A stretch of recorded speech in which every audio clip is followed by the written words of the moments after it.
नमस्कार, स्वागत है आप सभी का हमारे यूट्यूब चैनल संस्कृत सरस्वती पर। मैं रामकुमार शास्त्री आप सभी संस्कृत अनुरागियों का हार्दिक अभिनंदन स्वागत करता हूं। दोस्तों, यदि आपने अभी तक इस चैनल को सब्सक्राइब नहीं किया तो इसे सब्सक्राइब करें, लाइक करें, शेयर करें और वीडियो देखने के बाद इस चैनल पर कि ये वीडियो आपको कैसा लगा कमेंट्स बॉक्स में आप कमेंट करके मुझे जरूर बताइएगा। मैं आपकी कमेंट की प्रतीक्षा में रामकुमार शास्त्री एक बार फिर आपका हार्दिक अभिनंदन करता हूं। चलिए आज की क्लास शुरू करते हैं। सरस्वती वंदना हम करेंगे। माँ शारदे को नमन, सरस्वती नमः। शुक्लां ब्रह्म विचार सार परिमां आद्यां जगद् व्यापिनीं वीणा पुस्तक धारिणीं अभयदां जाड्यान्धकारापहाम् अस्ते स्फाटिकमालिकां विदधतीं पद्मासने संस्थितां वन्दे तां परमेश्वरीं भगवतीं बुद्धिप्रदां शारदां बुद्धिप्रदां शारदां बुद्धिप्रदां शारदां। अब देखिए प्रयत्न कितने हमारे अभ्यंतर 5। उन 5 प्रयत्नों का अध्ययन हम करेंगे। कौन से वर्णों के लिए, कौन से व्यंजन वर्णों के लिए तो कौन सा प्रयास करना पड़ेगा, स्वर वर्णों के लिए कौन सा प्रयास करना पड़ेगा। चलिए स्टार्ट करते हैं। प्रयत्न का नाम क्या पढ़ रहे हैं हम? आभ्यंतर प्रयत्न, यानी जो सबसे पहला अपना प्रयत्न का कार्यक्रम है उसमें हम पढ़ेंगे आभ्यंतर प्रयत्न। कौन से? आभ्यंतर प्रयत्न। अब बताइए संख्या में आभ्यंतर प्रयत्न कितने हैं? 5। और ये पांचों के पांचों किसी एक के लिए तो काम में आएंगे नहीं, है ना, अलग अलग के लिए काम आएंगे नहीं। अब किस किस के लिए कौन कौन सा प्रयत्न काम आएगा वो आपको सीखना है। सबसे पहले बात करें तो सबसे पहला जो नंबर 1 आपका प्रयत्न है उस प्रयत्न का नाम हो जाएगा आपका स्पृष्ट प्रयत्न। यानी जो सबसे पहला प्रयत्न आपका है उस सबसे पहले प्रयत्न का नाम क्या है? स्पृष्ट प्रयत्न है। उसके बाद जो नंबर 2 है उस नंबर 2 वाले प्रयत्न का नाम हम बड़े, उसका नाम क्या है? ईषत् स्पृष्ट है। ईषत् का मतलब बताया ना मैंने आपको, ईषत् माना थोड़ा और स्पृष्ट का मतलब होता है स्पर्श करना। इसी प्रकार से हम आगे बढ़ेंगे। इसके बाद में हमारा कौन सा प्रयत्न आएगा? तीसरा प्रयत्न। और तीसरे प्रयत्न का नाम हम सीखेंगे, उसका नाम होगा ईषद् विवृत। कौन सा नाम होगा उसका? ईषद् विवृत। हम चाहे तो तय भी लिख सकते हैं भैया, है ना। जस्ट संधि में तय का दय हो जाता है। जगत प्लस ईश जगदीश। तुम कहोगे गुरुजी कभी तो हमने ईषत् वो पढ़ाया कभी वो पढ़ाया, तो इसमें कोई संशय नहीं है। उसके बाद में चौथे नंबर का जो आपका प्रयत्न होगा उसका नाम क्या होगा? विपरीत। ये आपका नंबर 4, ये आपका नंबर 3, पीछे रह गए 2 भैया। आगे और बढ़ा लेते हैं थोड़ा बोर्ड को। इसके बाद में जो अंतिम आपका आएगा उसका नाम हो जाएगा समृद्ध। ये अपने आप में थोड़ा विशेष है, बड़ा भी है, इसलिए मैं इसको थोड़ा लंबा थोड़ा खींच के ला रहा हूं। नाम है इसका समृद्ध प्रयत्न। ये लीजिए साहब, ये आपका 5वें नंबर पे समृद्ध हो गया, समृद्ध। चौथे का नाम आपका विपरीत हो गया। तीसरे का नाम आपका ईषद् विपरीत हो गया। दूसरे का नाम आपका ईषद् स्पृष्ट हो गया। और पहले भाई साहब जो नंबर 1 है वो आपके स्पृष्ट हो गया। अब देखिए कितना आसान तरीके से हम सीखेंगे। मैं इतनी अपेक्षा आपसे रखता हूं कि मैं कहूं कि ऐसे वर्णों का होता है तो तुरंत आपके दिमाग में जन चाहिए, और यार हमने पढ़ा था, ये तो मिलता जुलता नाम है, इसमें वो वर्ण आते हैं। इतना यदि आपने कर डाला तो फिर लाइव चिंगा डाला। एक और शॉर्टकट तरीका हम पढ़ते हैं। वो तरीका क्या होगा? अंग्रेजी के हमारे 5 अक्षर हम लेंगे, 5 वर्ड्स लेंगे हम, और 5 अक्षरों से इन 5 को सेट करने का प्रयास करेंगे। कौन से वो 5 अक्षर हैं? SEEVS, SEEVS। और एक पढ़ेंगे हम साउस। ऊपर वाले जो है वो प्रयत्नों के नाम हैं। एस से स्पृष्ट, ई से पहला ईषत् स्पृष्ट, दूसरा तीसरा ई से ईषद् विवृत, फिर वी से विवृत और एस से समृद्ध। फिर हम पढ़ेंगे स्पृष्ट के लिए हम वर्णों का समूह पढ़ेंगे। यह है आपका एस से स्पर्श वर्ण। ए से अंतस्थ वर्ण, उ से ऊष्म वर्ण और एस से स्वर वर्ण। बोला इसके लिए कंडीशनल। कंडीशन का मतलब समझ गया। समृद्ध के मैंने बोला ना कि ये थोड़ा विशेष परिस्थितियों में ही होता है। तो हम कैसे सीखेंगे इसको? हम चाहें तो अंग्रेजी के जो शब्द है हमारे बड़े काम आएंगे। कौन है वो? SEEVS। बोला ये 5 प्रयत्न कौन से वर्णों के होते हैं?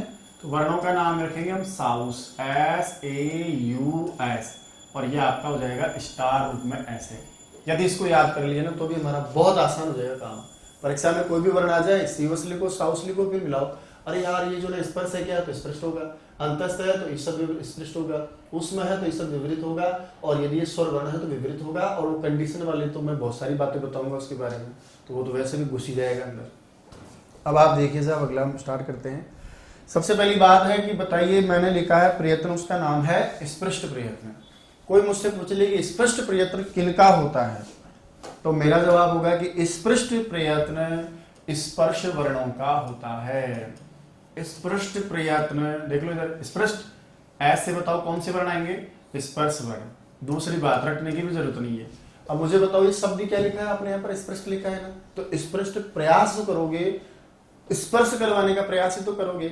और स्पर्श करवाने का प्रयास तो बताओ कौन से वर्णों में पहले हमने किया है? स्पर्श में किया है। पढ़ी थी हमने परिभाषा कि ऐसे वर्ण जिनका उच्चारण करने के लिए मुख के स्थान एक दूसरे को स्पर्श करते हो, ऐसे वर्णों का नाम ही क्या है? स्पर्श है। और ऐसे वर्णों का उच्चारण करने के लिए कैसा जोर लगाना पड़ेगा? स्पष्ट का जोर लगाना पड़ेगा, इसलिए रटने की भी जरूरत नहीं है। पूछा किसी ने, अरे भैया स्पर्श वर्ण होते कौन है? ये देखिए ना, हमारी परिभाषा में हम पढ़ रहे थे, कादयो मावसाना स्पर्शाः, कादयो मावसानाः स्पर्शाः, कादयो मावसानाः स्पर्शाः। याद है क्या? कैसे लेकर के जो म तक के वर्ण होते हैं, बताओ कौन से वर्ण कहलाते हैं? स्पर्श वर्ण। बोला इसका मतलब, बोला इसका मतलब है कैसे लेकर के म तक के जो आपके वर्ण हैं, कहां से लेकर के? क से म तक, पूरा लिख रहा हूं ताकि उच्चारण कर सके। क से लेकर म तक के जो वर्ण हैं वो आपके सारे के सारे बताओ कौन से वर्ण कहलाते हैं? स्पर्श वर्ण कहलाते हैं। अब अपने आप ही पता चल गया कि भैया क से लेकर म तक के जो भी वर्ण आपके होंगे उनमें से किसी भी वर्ण का यदि आपको उच्चारण के लिए प्रयास करना पड़ेगा या प्रयत्न परीक्षा में बताना पड़ेगा, तो उसका नाम आप क्या बताओगे? स्पष्ट प्रयत्न। अब कैसे लेकर म तक, वैसे तो आप सब बुद्धिजीवी लोग हैं, आपके लिए लिखने की आवश्यकता भी आप समझते नहीं है, फिर भी मैं लिख देता हूं, है ना भाई, ताकि आप थोड़ा अच्छा समझ सकें। कैसे लेकर म तक के वो अक्षर कौन कौन हैं? तो उसके लिए हम लिखेंगे जैसे क, ख, ग, घ, ङ। क, ख, ग, घ, ङ, च, छ, ज, झ, य। आता तो ना सबको? बता देना कि गलती हो जाए तो। ट, ठ, ड, ढ, ण, त, थ, द, ध, न, प, फ, ब, भ, म। आप हो गया 25। अब इनमें से कोई सा भी वर्ण आपको दे दे और कह दे कि बताओ रे भैया इसका क्या होगा, तो आपको देखना कि स्पष्ट है, स्पष्ट हो जाएगा। ब का बताओ, स्पष्ट हो जाएगा। च का बताओ, स्पष्ट हो जाएगा। म का बताओ, स्पष्ट हो जाएगा। ढ का बताओ, स्पष्ट हो जाएगा। क से लेकर म तक का कोई सा भी वर्ण आ जाए आपकी परीक्षा में, निश्चित रूप से स्पर्श है तो स्पष्ट हो जाएगा। बोला मुझे कैसे पता चला कि इनका स्पष्ट होता है?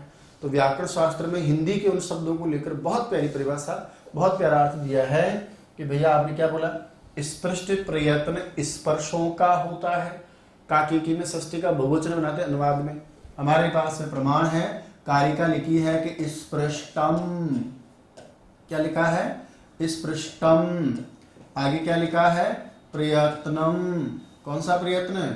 स्पृष्ट प्रयत्न। बोला किनका होता है? तो वहां लाइन लिखी आगे स्पर्शानाम। क्या लिखी आगे? स्पर्शानाम। पढ़ो, स्पृष्टम प्रयत्नम स्पर्शानाम। अब देखो देखिए एक बार इधर आप, मैं पूछ लूं परीक्षा में, बताओ कै का प्रयत्न कौन सा होगा? स्पृष्ट। च का पूछू तो स्पृष्ट, ट का पूछू तो स्पृष्ट। क से लेकर म तक का कोई भी अक्षर आ जाए, ट का पूछू तो स्पृष्ट, ढ का पूछ लो तो नहीं होगा ना? अच्छा हो जाएगा क्या? ये का पूछू तो हो जाएगा ना? नहीं होगा। क्यों नहीं होगा? क्योंकि ये सब क से लेकर म तक के बीच नहीं आते। भैया कैसे बीच में आते हो क्या, कैसे म के बीच में आते हो क्या, बोले आता हूँ। तो फिर ले जा, कौन सा प्रयत्न ले जा, स्पष्ट ले जा, क्योंकि इन वर्णों का उच्चारण कराने के लिए मुख के स्थानों को, किसी भी स्थान को आपस में एक दूसरे से टच करवाना पड़ता है, स्पर्श करवाना पड़ता है। इनका नाम ही स्पष्ट रख दिया हमने। नंबर 1 बात। अब परीक्षा में प्रश्न कैसे कैसे आते हैं सोच रहा हूँ गुरुजी, प्रश्न कैसे आता तो सुनो। ये वर्ण दे दिया, पूछ लेगा इसका प्रयत्न बताओ, 4-5 ऑप्शन भी होंगे, आभ्यंतर भी हो सकते हैं, कोई बाह्य का ऑप्शन भी हो सकता है। पहला प्रश्न आपका इस तरह का, आपको छाड़ना है। दूसरा प्रश्न, स्पर्श वर्णों का प्रयत्न कौन सा होता है बताओ, स्पर्श होता है। कह देगा कि बताइए स्पृष्टम प्रयत्न कैसा वर्ण नाम, स्पर्शा नाम। स्पर्श प्रयत्न जो स्पर्श जो वर्ण होते हैं उनका कौन सा प्रयत्न होता है, स्पष्ट होता है। अब कुछ ऐसी जानकारियां जो हम पढ़ चुके हैं, केवल उनको दोहरा रहा हूं, केवल सिखा रहा हूं। मान लो मैं कहूँ कि स्पर्श वर्णों का दूसरा नाम भी मैंने कुछ दिया था, याद है कि आपको मैंने कुछ नाम दिया था, बिल्कुल स्पर्श वर्ण का ही दूसरा नाम मैंने दिया था, आपको याद होना चाहिए। इनको मैंने एक नाम और दिया था और वो नाम था उदित वर्ण। ये प्लस नहीं है कि स्पर्श प्लस उदित ना, इसका मतलब है कि स्पर्श कहो चाहे उदित कहो। और ज्यादा आगे चले जाएंगे तो आपको याद होना चाहिए, इन्हीं वर्णों का नाम हमने वर्गीय व्यंजन वर्ण भी कहा था। अब परीक्षा में आपसे यूं नहीं पूछे कि स्पर्श का बताओ, वो कह देगी उदित वर्णों का बताओ, कु का बताओ, चू का बताओ, या वर्गीय व्यंजन वर्णों का बताओ, तब आपका वापस प्रयत्न बताओ क्या हो जाएगा, स्पष्ट हो जाएगा। एक ही बात है भैया, लेकिन तरीका बदल गया था। आप याद कीजिए कि उदित वर्णों को कहने का जो तरीका था वो क्या था, कु, चू, टू, पू, पू, पढ़ रहे थे। और यहाँ कु का मतलब क्या था, का वर्ग से था। चू का मतलब क्या था, च वर्ग से था। टू का मतलब क्या था, ट वर्ग से था कि नहीं, ये ट वर्ग से मतलब था। वो का मतलब क्या पढ़ रहे थे आप, पा वर्ग पढ़ रहे थे। और तू का मतलब क्या पढ़ रहे थे आप, पा वर्ग पढ़ रहे थे आप। और कु का मतलब क्या पढ़ रहे थे आप, पा वर्ग पढ़ रहे थे आप। और बताइए स्टार्ट कहां से कर रहे थे, क वर्ग से। क वर्ग का पहला अक्षर क्या रहा था, क। पा वर्ग का अंतिम अक्षर खत्म करोगे तो क्या आएगा, म। तो क से लेकर म तक के ही उदित में आते हैं, वही आते हैं। लेकिन कहने का तो तरीका बदल गया था कि इनको कुचुटुतुपु कहते हैं और उनको कादेव मावसाना स्पर्शा कहते हैं। तो भैया कहने का मतलब ये है कि स्पर्श वर्णों का भी यही है, उदित वर्णों का भी यही है, वर्गीय का भी यही है। क से लेकर म तक के जितने भी आपके अक्षर है ना, उन सबका यही प्रयत्न माना जाता है। ये हमारी परिभाषा में वहां लाइन भी लिख दी कि स्पृष्टम प्रयत्नम स्पर्शानाम, दे दिए। अब आगे आ जाओ। परीक्षा में मान लीजिए मैंने बोला था ना भी आपको यह का पूछे तो क्या करोगे, आपने तुरंत कह दिया ना जी यह का, तो इसमें आता ही नहीं, इसमें नहीं करेंगे। अब दूसरा प्रयत्न देखो, इसे क्या होगा, ईसद स्पृष्ट। कौन से वर्णों का होगा, ए। अब ए से आपको याद होना चाहिए वर्णों का समूह। अच्छा 25 हो गए आपके, 25 हो गए। मैं संख्या में आपसे संख्या पूछे, यहाँ मेरे पास जगह नहीं है ना, इसलिए मैं थोड़ा एडजस्ट कर देता हूँ कि संख्या पूछे आपसे तो फिर संख्या कितनी बताओगे, संख्या आपकी होगी भाई साहब 25। कितनी हो गई, 25। यानी 25 वर्णों का प्रयत्न यदि आपसे पूछता है स्पर्श वर्णों का, तो आपका हो जाएगा स्पृष्ट प्रयत्न। अब 8 और व्यंजन बच गए, आगे बढ़ते हैं। कहते हैं कि मान लीजिए हमसे पूछ ले कि दूसरा वाला प्रयत्न ईसद स्पृष्ट है, किनका होगा, तो ए लिखा है ना वहां। अब ऐसे आपको तुरंत में समझ में आ जाना चाहिए, अरे भैया ए मतलब तो कौन से वर्ण है, अंतस्थ वर्ण है। ए मतलब क्या है, अंतस्थ वर्ण है। फिर दिमाग की बत्ती जलनी चाहिए कि ए अंतस्थ का मतलब कौन है। तो आपको याद होना चाहिए कि अंतस्थ की परिभाषा हम पढ़े थे और वहां हमने सीखा था यणो अंतस्थाः। क्या लिखे थे हम, यणो अंतस्थाः। पढ़े थे कि नहीं पढ़े थे, यणो अंतस्थाः पढ़े थे ना। बोला साहब ये कौन है, यण अंतस्थ है। बोला यणो अंतस्थ का मतलब कि यण जो वर्ण होते हैं, यानी यण प्रत्याहार में आने वाले जो अक्षर होते हैं उनको अंतस्थ कहते हैं, क्योंकि उनके उच्चारण में मुख की प्राणवायु मुख के अंदर ही रहती है। इसलिए हमने उन सब का नाम क्या दिया था, अंतस्थ वर्ण नाम दिया था। ये लो साहब आपने कहा यण, और मैं आपसे पूछूं कि यण बोले तो आप कहोगे जी यण का मतलब होता है य व र ल। कौन से वर्ण है वो, य व, क्रम से नहीं करना है, र। और ये कौन है आपके लिए, उच्चारण के लिए अ मिला है, बाकी इनको आप वैसे भी लिख सकते हो गए क्या। अब बताओ संख्या में कितने हैं, संख्या में पूछो तो कितने होंगे, 4। इन 4 वर्णों का यदि आपसे कोई प्रयत्न पूछ ले तो सीधी सी बात से बताइए 4 प्रयत्नों का प्रयत्न कौन सा हो जाएगा, ईसद स्पृष्ट। अब देखो इसी की लाइन बनाते हैं। वहां क्या लिखा था, स्पृष्टम प्रयत्नम स्पर्शानाम, ईसद स्पृष्टम प्रयत्नम अंतस्थानम। क्योंकि ईसद स्पृष्ट किनका होता है, अंतस्थ का होता है। अब लाइन हो जाएगी आपकी ईसत् स्पृष्टम, ईसत् स्पृष्टम। कैसा? उत्तर हो जाएगा अंतस्थों का स्पर्श से बनाया स्पर्शानाम, अंतस्थ से बनाएंगे अंतस्थानाम। क्या बोल गया भैया? अंतस्थानाम। पढ़ो देखे एक बार इसको आप। ईसत् स्पृष्टम अंतस्थानाम, ईसत् स्पृष्टम अंतस्थानाम, अंतः स्थानाम। ये लीजिए, वही है पहले लिखा हो गया। तो ईसत् स्पृष्ट किनका है? अंतस्थ का है। अंतस्थ कौन है? यण अंतस्थ है। यण में कितने? यवर्ण है, संख्या में 4 हो गया ना। अब आपसे परीक्षा में पूछ ले कि बताओ ये का क्या होगा? स्पर्श हो जाएगा? नहीं होगा। क्यों नहीं होगा? क्योंकि ये स्पर्श में नहीं आता है। तो कौन होगा फिर इसका? ईसत् स्पृष्ट, क्योंकि यण में आता है। व का पूछे तो भी, रे का पूछे तो भी, ल का पूछे तो भी, श का पूछे तो भी। ये नहीं होता क्या? यहां चला ले, यहां भी नहीं चलेगा। बोला ना तो स्पर्श में जाता है इसलिए स्पर्श भी नहीं हो सकता, ये अंत ईसत् स्पृष्ट भी नहीं हो सकता क्योंकि अंतस्थ में नहीं आता। फिर बोला विचरक्षत जाएगा कहाँ? बोले कोई दिक्कत नहीं, हम ले जाएंगे उसको, उसकी भी कहीं ना कहीं तो जगह बनी होगी ना भैया। तो बोला कि जो न स्पर्श होता है न अंतस्थ होता है, व्यंजन वर्णमाला में उसका नाम ऊष्म होता है। और ऊष्म वर्णों की यदि हम चर्चा करें तो ऊष्म वर्णों के लिए प्रयत्न कौन सा बच्चा करें? हमने ई से तीसरा प्रयत्न कौन सा है आपका? ईषद विवृत। कौन सा? ईषद विवृत। और अब मैं पूछ लूं कि बताओ ईषद जो विवृत होता है यानी ऐसे कौन से वर्ण हैं जिनके उच्चारण में मुख अब थोड़ा खुलना स्टार्ट होगा? तो ईषद विवृत प्रयत्न बोला किनका होता है? तो बताइए उधर क्या था? वापस लिख दो, थोड़ा समझ में आ जाएगा आपके। S double E V S किसके इक्वल हो गई? S A U S. तो अब बताओ यहां पर कौन आएगा? ऊ। ऊ का नाम लेते आपके दिमाग में तुरंत बताओ कौन से वर्ण आ जाने चाहिए? ऊष्म वर्ण आ जाने चाहिए। कौन से वर्ण आ जाने चाहिए? ऊष्म वर्ण। यानी ईषद विवृत प्रयत्न होता है ऊष्म वर्णों का। फिर किसी ने पूछा कि यार ये ऊष्म होता है क्या? ये लसा परिभाषा आपको याद होनी चाहिए, हमने पढ़ा था शलो ऊष्माणः। क्या पढ़े थे भैया हम? शलो ऊष्माणः कि जो शल प्रत्याहार में आने वाले वर्ण होते हैं उन वर्णों का नाम होता है ऊष्म वर्ण। पूछा ये सल प्रत्याहार में कौन आते हैं? तो हमने कहा जी सल प्रत्याहार में आते हैं एक का नाम श, एक का नाम श, एक का नाम स, और एक आते हैं हमारे जिनका नाम भाई साहब है। बताओ संख्या कितनी होगी? उत्तर हो जाएगा जी संख्या में पूछे तो कितने होंगे? 4। इन 4 वर्णों का यदि हमसे प्रयत्न पूछेगा, अभ्यंतर प्रयत्न पूछेगा, उच्चारण से पूर्व का प्रयास पूछेगा तो हम क्या बताएंगे? ईषद विवृत बताएंगे। अब इसी का सूत्र बना लेते हैं। पहले आपने क्या लिखा था? ईषद स्पृष्टम अंतस्थानम। तो अब की बार कौन है? ईषद विवृत है ना। बोला ईषद विवृत, थोड़ा सा लिख दो, कोई दिक्कत नहीं है ना, समझ जाओगे ना बात को। ईषद विवृतम, ईषद जो विवृत होता है वो किनका होता है? तो ऊष्मणाम। किनका होता है? ऊष्मणाम। ये लीजिए सर, ईषद विवृत जो होता है वो किनका होता है? बोला ऊष्मणाम होता है। इसको भी हम बख्तरबंद कर देते हैं, थोड़ा अच्छा लगता है थोड़ा बख्तरबंद करना, इसको भी हम पैक कर देते हैं।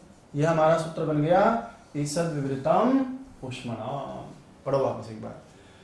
ईषद विवृत किनका होता है? बोला साहब ऊष्म का। ऊष्म कौन होते हैं? शल होते हैं। शल में कौन आते हैं? श आते हैं। संख्या में कितने हैं? 4। आप परीक्षा में आ जाए बताओ रे भैया इसका क्या होगा? ईषद विवृत। इसका क्या होगा? ईषद विवृत। इसका क्या होगा? ईषद विवृत। और इसका भी क्या हो जाएगा? नहीं होगा ना। क्यों नहीं होगा? क्योंकि ये शल वर्णों में नहीं आता है। तो कहां चला जाएगा? स्पर्श में चला जाएगा ना। फिर स्पर्श में भी नहीं जाता क्या? तो कहां जाएगा? फिर ये अंतस्थ में जाएगा। इसका प्रयत्न हो जाएगा ईषद स्पृष्ट। आगे देखो नंबर 4, जो वर्ण आपके पढ़े हैं व्यंजन। अच्छा आपने देखा होगा, नोटिस किया हो तो सबसे पहले आपने कितने व्यंजन पढ़े? 25। स्पर्श वाले स्पृष्ट में गए, 4 अंतस्थ वाले वर्ण कहाँ चले गए? ईषद स्पृष्ट में गए। और उसके बाद में जो 4 ऊष्म वर्ण आए ना वो कहाँ चले गए? आपके ईषद विवृत में चले गए। अब मैं आपसे पूछूं कि भैया व्यंजन तो कंप्लीट हो गए ना। अरे आपने 25 पढ़े हैं स्पर्श, 4 पढ़े अंतस्थ और 4 पढ़े हैं ऊष्म। 25 4 4 हो गए ना आपके पूरे 33। तो व्यंजन का तो मामला खत्म। इसीलिए मैंने स्टार्ट में आपको लिखवाया था, याद हो कि भैया ये 3 प्रयत्न तो होते हैं व्यंजन वर्णों के, और जो बच गया चौथा उसका नाम है इधर विवृत। और होता कौन है? वो किनका होता है? तो वहां एस लिखा है, और एस का मतलब बोला एस क्या होता है? तो एस का मतलब होता है भैया स्वर वर्ण। तो जो विवृत प्रयत्न होता है वो कौन से वर्णों का होता है? बोला स्वर वर्णों का होता है। ये लो, बोला स्वर बोले तो तो याद कीजिए प्रत्याहार के टाइम मैंने आपको एक लाइन रखवाई थी, याद करवाई थी कि अचः स्वराहा। अच कौन होते हैं? स्वर होते हैं। बोला ये इसका मतलब जो अच में आता है वो सारे के सारे स्वर होते हैं। पूछा किसी ने कि भाई ये अच क्या है, तो हमने कहा जी अच भी कुछ हैं। बोलो देखिए कहाँ से स्टार्ट करोगे? आई उनके ऐसे लेकर के आई औच के च तक। चलो तो फिर देखें कौन कौन है इसमें। अ, ई, उ, री, ली। 5 तो आपके मूल स्वर हैं, ए, ओ, आई और औ। देखो मैं हमेशा आदतन इनको अलग से लिखता हूँ चारों को। तो ये मूल स्वर आपके 4 हैं, 5 हैं, और इसके बाद में जो आपके दीर्घ वाले हैं ये कितने हैं? ये वीआईपी लोग हैं, ये आपके 4। ये गिन लो वाली संख्या में बताओ कितने स्वर हो गए आपके सामान्य? 9। यही पढ़े थे ना भैया कि 9 स्वर होते हैं हमारे पास में। ये लो, अब मैं इसका भी सूत्र बनाना चाहता हूँ। तो आपने लिखा स्पर्शम स्पृष्टम स्पर्शानाम ईषद स्पृष्टम अंतस्थानाम ईषद विवृतम ऊष्मणाम। तो फिर यहाँ कौन है? विवृत प्रयत्न है ना। ये लो साहब मैंने लिखा है विवृत, विवृत से हो जाएगा विवृतम। बोला विवृतम कैसाम? विवृत प्रयत्न किनका होता है? बोला स्वरों का होता है। तो स्वराणाम, ये आपका सूत्र। पढ़ो देखे एक बार, विवृतम स्वराणाम। वक्र बंद कर देते हैं इसको, भाग जाएगा कहीं, बड़ी मुश्किल से तो याद किया हो गया। अब ये देखो ऐसे आपके सामान्य सूत्र बन गए। वापस स्टार्ट कर लो। स्पृष्टम प्रयत्नम स्पर्शानाम ईषद स्पृष्टम अंतस्थानाम ईषद विवृतम ऊष्मणाम और विवृतम स्वराणाम। अब परीक्षा में प्रश्न आ जाए कि बताइए ये जो आपके सामने लिखा है ना, ये स्वर है ना, तो इसका प्रयत्न कौन सा बताओगे? विवृत। बोला इसका बताओ, तो ये भी तो अच्छा एक बात और है, ये कोई सा भी स्वर आ जाए, सामान्य स्वर से मतलब है मेरा रस्व दीर्घ प्लुत हो, रस्व दीर्घ प्लुत हो, कोई सा भी हो, तो किसी भी स्वर का पूछेगा परीक्षा में तो हम क्या करेंगे? सभी का विपरीत बताएं। कोई कंडीशन ना हो, फालतू की इधर उधर की बातें ना करें तो, नहीं तो एक बीच में भाई साहब आ जाते हैं कई बार विघ्न डालने। ए का पूछे तो भी क्या बताएंगे? विपरीत। ओ का पूछे तो भी क्या बताएंगे? विपरीत। उ का पूछे दीर्घ वाले तो भी विपरीत। उ का पूछे रस्व वाले का तो भी विपरीत। इसी प्रकार क का पूछे तो भी हम क्या बता देंगे? नहीं बताएंगे क्या विपरीत? क्योंकि क का विपरीत नहीं होता है, क्योंकि क का विपरीत नहीं होता है। यहां तक की बात समझ में आ रही है आपको? चलो तो फिर भाई साहब आगे। अब जो हमारे पास में नंबर 5 बचा है ना, कौन सा बचा है हमारे पास में? नंबर 5 बचा है, उसका नाम है आपका समृद्ध। क्या नाम है उसका? समृद्ध। उसका नाम पढ़ रहे हैं हम 5वें का समृद्ध। अब देखो समृद्ध कब होता है, इसकी कंडीशंस क्या है, समृद्ध का नाम हम कब बताएंगे? मैंने बोला ये कंडीशनली होता है। कंडीशनली का मतलब है इसकी जब रिक्वायरमेंट, इसकी कंडीशंस मिल जाएंगी तभी ये नवाब ज्यादा आता है। साहब ही मान लीजिए साहब बड़े आदमी। अब देखना इसको समझना भी आपको यही है, दिमागी कसरत भी आपकी यही होनी है, कुछ समझने वाली बातें भी आपको यही सीखनी है। समृद्ध का मतलब होता है मुख का सिकुड़ना, विवृत का मतलब होता है मुख का खुलना। अब देखो यहाँ कब कब ये प्रयत्न होगा, कब कब इस प्रयत्न को बुलाया जाएगा, उसके लिए भी हम कुछ चीजें पढ़ेंगे। यहाँ 2 परिस्थितियां हैं। कितनी परिस्थितियां हैं? 2। पहली परिस्थिति में कहा गया है कि जब रस्व अस्वर हो, पहली कंडीशन में क्या कहते हैं कि रस्व अ का, रस्व अ यानी दीर्घ वाला भी नहीं चलेगा और प्लुत वाला भी नहीं चलेगा। कौन सा वाला चलेगा? केवल रस्व अ। रस्व अ का प्रयोग दशा में, रस्व अ का प्रयोग दशा में, बोला साहब ये प्रयोग दशा क्या होती है? तो अभी मैं पढ़ाऊंगा आपको। प्रयोग दशा में समृद्ध प्रयत्न होता है, प्रयोग दशा में समृद्ध प्रयत्न होता है, समृद्ध प्रयत्न होता है। यानी पहली नंबर एक कंडीशन तो क्या बताइए आपको कि वो रस्व अ ही होना चाहिए। दूसरी कंडीशन क्या है कि उसकी प्रयोग दशा ही होनी चाहिए। जब दोनों कंडीशंस मिल जाए तब जाकर के आप इस रस्व अ का प्रयोग दशा में कौन सा प्रयत्न बताओगे? बताओ समृद्ध। पूछा किसी ने कि सर ये प्रयोग दशा क्या होती है, तो सुनो। प्रयोग दशा का मतलब होता है लोक व्यवहार में प्रयोग करने की स्थिति। कौन से में? लौकिक व्यवहार में प्रयोग करना। जब हम बातचीत करते हैं, जब हम कोई आपस में एक दूसरे से चर्चा करते हैं, वार्तालाप करते हैं, तो लौकिक व्यवहार में जब इसका प्रयोग किया जाता है, लौकिक व्यवहार में प्रयोग करने से आशय है कि जब हम किसी भी सामान्य वाक्य का या किसी भी शब्द में, कहाँ कहाँ, या तो कोई वाक्य हो सकता है या फिर कोई शब्द हो सकता है, उस शब्द का जब हम प्रयोग करते हैं, और उस प्रयोग में जितनी भी बार ह्रस्व अ आता हो, क्या जितनी भी बार क्या आता हो, ह्रस्व अ आता है, उस ह्रस्व अ को हम कौन सी दशा बोलते हैं, प्रयोग दशा बोलते हैं। जैसे मान लो मैं बात कर रहा हूँ, जब से मैं आपकी क्लास ले रहा हूँ, तब से मैं आपको पढ़ा रहा हूँ ना, और जितने भी बार मेरे शब्दों में, वाक्यों में कौन आया है, ह्रस्व अ आया है, वो हमेशा क्या पढ़ा जाएगा, समृद्ध अ पढ़ा जाएगा। तो और सीधा सुनो, लौकिक व्यवहार में, बोलचाल में मैं जब शब्द पढ़ूंगा, वाक्य पढ़ूंगा, और वहां शब्दों के अंतर्गत या वाक्यों के अंतर्गत जितने भी स्वरों का पाठ किया जाएगा, जब जब भी मेरे मुंह से अ निकलेगा, वह हमेशा वो अ वास्तव में क्या पढ़ा जाता है, वो अ समृद्ध पढ़ा जाता है। बोले ऐसे कैसे होता है, तो सुनो आप। जैसे उदाहरण के लिए मान लीजिए मैंने एक वाक्य लिखा है, लौकिक व्यवहार में वाक्य का उदाहरण कैसे पढ़ते हैं सुनो। जैसे रामः अद्य विद्यालयं गच्छति, रामः अद्य विद्यालयं गच्छति। ये एक सेंटेंस मैंने आपके सामने लिखा है, पढ़ो दे क्या लिखा है मैंने, रामः अद्य विद्यालयं गच्छति।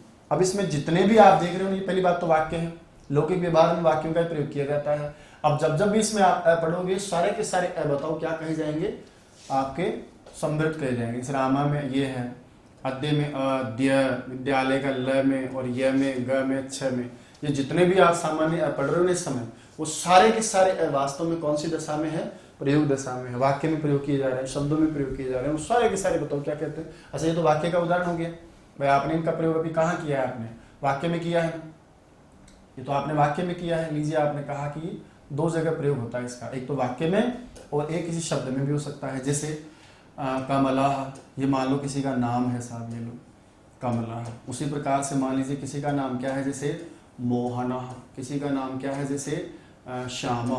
तो ऐसे जब भी किसी शब्द में भी आप प्रयोग कर रहे हो ना, तो शब्द में भी आने वाले जितने भी अ हैं, वो सारे के सारे अ जिनका आपने शब्द में प्रयोग किया है, वो सारे के सारे अ भी बताओ आपके क्या कहलाते हैं, समृद्ध कहलाते हैं। तो दो दशाओं में होता है, एक तो यदि आपने इसका वाक्य में प्रयोग किया, तब भी वो आपके जितने अ आ रहे हैं वो समृद्ध कहलाएंगे, या फिर जब मान लीजिए आपने कभी इसका शब्द में किया, तो वो भी आपका कौन सी दशा में कहलाएगा, प्रयोग दशा में कहलाएगा। तो दो जगह मैंने बोला, एक तो आपकी वाक्य और एक होता है आपका शब्द। दोनों में जब आप प्रयोग करते हैं तो इसी का नाम होता है आपका प्रयोग दशा। क्या बोलते हैं इसको, प्रयोग दशा।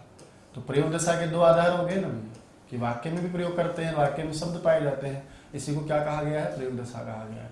और जब किसी शब्द में या वाक्य में जब भी आएगा, जैसे बोल रहे हैं आप, बात कर रहे हैं, दूसरे से चर्चा कर रहे हैं, जितनी भी बार आ रहा है, मैं भी तो बोल ही रहा हूँ ना, जब से वो सारे पूछ ले आपसे, तो हो जाएगा आपका समृद्ध।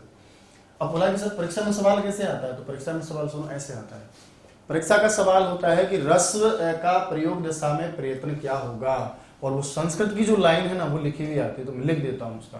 क्या होगी लाइन, कि ह्रस्वस्य अवर्णस्य प्रयोगे समृतम।